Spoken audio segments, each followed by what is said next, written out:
Even if you usually use pocket hole joinery, you'll still occasionally need to use a flathead wood screw like this one.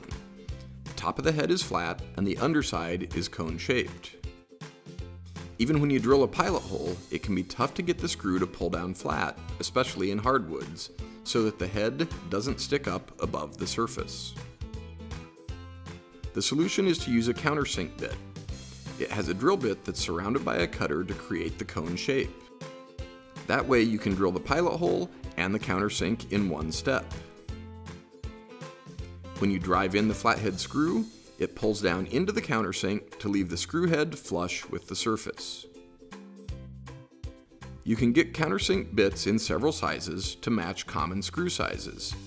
And the cutter is adjustable, so you can move it to set the drilling depth to match your screw length. You can buy countersink bits individually or in sets.